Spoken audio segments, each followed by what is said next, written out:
ये थे हमारे नंबर्स के पैटर्न्स। ठीक है, अगर स्टार्टिंग के 2-3 पैटर्न्स में सिर्फ एक ही रूल होता है कि स्टार्टिंग के जो 2-3 पैटर्न्स आपको दिया हुआ रहता है उसको आपको समझना है। अगर सेम पैटर्न चल रहा है तो पूरे सीक्वेंस में सेम पैटर्न चलेगा, right. Now B C, okay, and C D. B C, इन दोनों में कॉमन क्या है? सी। ठीक है, बी के बाद सी आता है, यहाँ पे सी रिपीट हो गया और सी के बाद डी आता है। ठीक है, यहाँ पे डी रिपीट हो गया, डी के बाद ई आता है। तो अब क्या होगा यहाँ पे रिपीट? देखो, जो लास्ट लेटर है वो रिपीट हो रहा है, जो लास्ट लेटर है वो रिपीट हो रहा है। यहाँ से सी इधर भी आ गया, यहाँ डी था इधर भी आ गया, और क्या है? अब ई है, ई इधर भी आ जाएगा, ई एफ, एफ आ जाएगा यहाँ पे same, F E F G, G आ जाएगा यहाँ पे, जी एच, एच आ जाएगा यहाँ पे, आई, आई आ जाएगा यहाँ पे, जे। मतलब जो लेटर आएगा उसके जस्ट नेक्स्ट लेटर हम लोग लिखेंगे। नाउ A3, ठीक है, ए एक लेटर है और एक नंबर है, ACE। ए के बाद में देखो, ए के बाद में बी स्किप कर दिया इन्होंने, राइट, ए देन सी, तो ए और इसमें क्या मिसिंग हो गया? बी। 3 and 6, 3 और 6 बढ़ रहा है, दैट मीन्स 3 + 3, ठीक है, +3 6।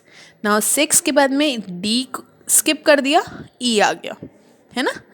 देन ई एफ स्किप कर देंगे, ई एफ जी आ जाएगा, जी के बाद 8 स्किप करेंगे, आई, आई J K, K L M, M N ओ।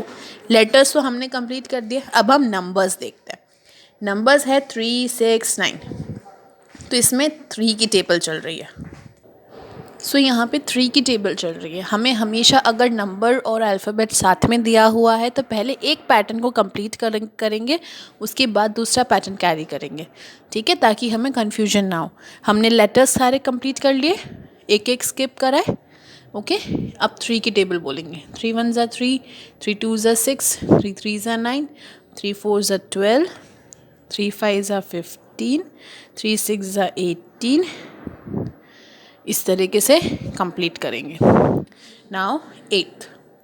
अब इसके अंदर क्या हो रहा है?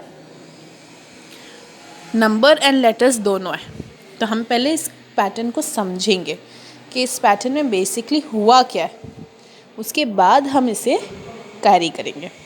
नंबर्स सबसे पहले देखेंगे, 1, फिर 4, फिर 7 एंड देन 10, 1 एंड 4। तो इसमें क्या है? 1 + 3 तो आ गया 4, 4 5 6 7 + 3 7, 7 और 10, तो यहाँ पे भी +3 हुआ है, 7 8 9, 8 9 10।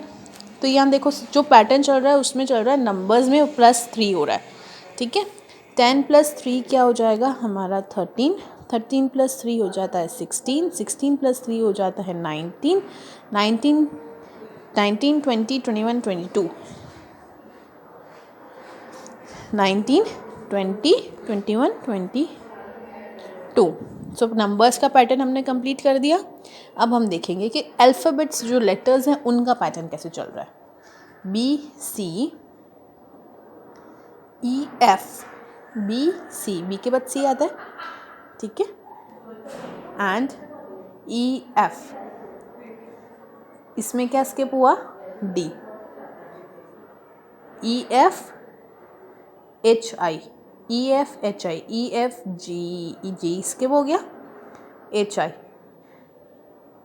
Then K L, H I K L, H I J के L, H I K L में जे स्किप कर दिया, तो के एल एम स्किप करेंगे, N O, N O P Q R, R S को स्किप करेंगे, S T U, T U में T U V skip करेंगे, डब्ल्यू एक्स, Understood?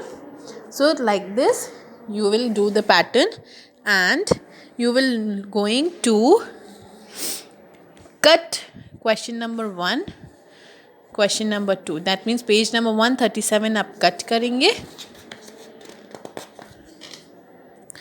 उसके बाद में हमारा टॉपिक जो स्टार्ट होगा वो होगा measurement of data handling. Measurement of data handling. हमारे पास में अगर कुछ नंबर्स हमें दिए हुए हैं उन्हें हमें कैसे हैंडल करके रखना है, किस तरीके से. डेटा क्या होता है? इन्फॉर्मेशन. डेटा का मतलब होता है इन्फॉर्मेशन. हमारे पास कोई इन्फॉर्मेशन रखी हुई है, हमें उसे अरेंज करना है. कैसे अरेंज करते हैं? उसके अंदर कुछ नहीं होता है. डेटा का मतलब होता है कि आपने कुछ नंबर्स या कुछ इन्फॉर्मेशन इकट्ठी करके रखी है. इकट्ठी करके रखते हैं. अगर खूब सारी नोटबुक्स आपको इकट्ठी करके रखनी है और मैम बोलती है इनको अरेंज करो, तो आप क्या करोगे? पहले ए, देन बी, देन सी, देन रोल नंबर 1, 2, 3 इस तरीके से अरेंज करते हैं, है ना. ऐसे तो नहीं होता ना, रोल नंबर 10 पहले है, देन रोल नंबर 11 बाद में आ गया, रोल नंबर 5 बाद में आ गया. नहीं होगा ऐसे. तो अब क्या है, जैसे कि Ramesh, there is one boy Ramesh wants to find out how tall his friends are.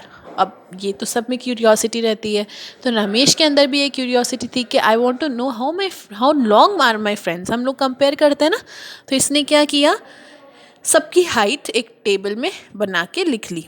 He writes the height of each of his friends in a table. Table मतलब टेबल पे नहीं, जो ये टेबल है इस टेबल पे नहीं, इस टेबल में. ये एक टेबल होती है जिसके अंदर सारे हम लोग अरेंज करके सारी चीज़ों को लिखते हैं. This collection of Heights is data he needs. उसको हाइट ही चाहिए थी, है ना, उसको हाइट चाहिए थी, उसने हाइट ले ली. हाइट तो ये हमारा क्या हो गया? डेटा.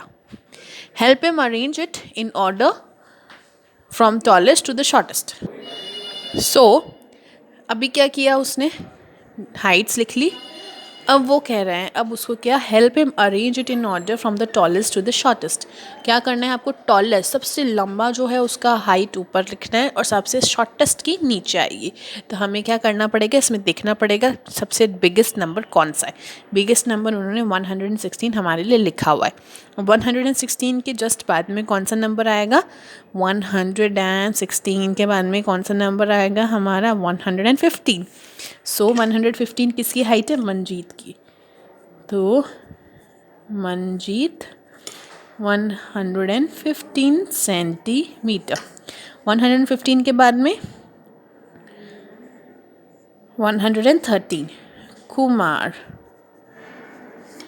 113 सेंटीमीटर. 113 से छोटा नंबर 112. अब इसमें देखो 112 ये आ गया. ठीक है. तो अब हम क्या करेंगे, जब दोनों नंबर सेम हैं तो हम अल्फ़ाबेट्स को देखेंगे कि दोनों अल्फ़ाबेट्स में किसका नेम पहला आना चाहिए. एस पहले आता है या जे पहले आता है? जे आता है. तो हम जया का नेम पहले लिखेंगे. Jaya 112 centimetre. Then Sheela 112 centimetre. Right. 112 centimetre के बाद में किसकी हाइट आ रही है? रमेश की हाइट है 111 सेंटीमीटर. 111 से छोटा कौन सा होता है? 110. तो यहाँ पे भी देखो 110 लता की भी हाइट है, 110 अदिति की भी हाइट है. तो जब दोनों नंबर सेम है तो हम अल्फ़ाबेट्स देखेंगे किसका लेटर पहले आएगा, किसका नेम पहले आएगा. सो अदिति का नेम पहले आएगा because A comes before L. Aditi 110. Then Lata 110. Right. Lata के बाद में 110 के बाद में किसका नंबर आएगा? 108. 108 हाइट किसकी है? संतोष की. एंड देन सबसे छोटी हाइट किसकी है? जय. That is 98 centimetre. Okay. Question number 2 आपको कट करना है. यहाँ पे क्वेश्चन नंबर 1 आपको कट करना है. क्वेश्चन नंबर 2 देखना है, इसको भी आप कट करेंगे. So our course is now complete.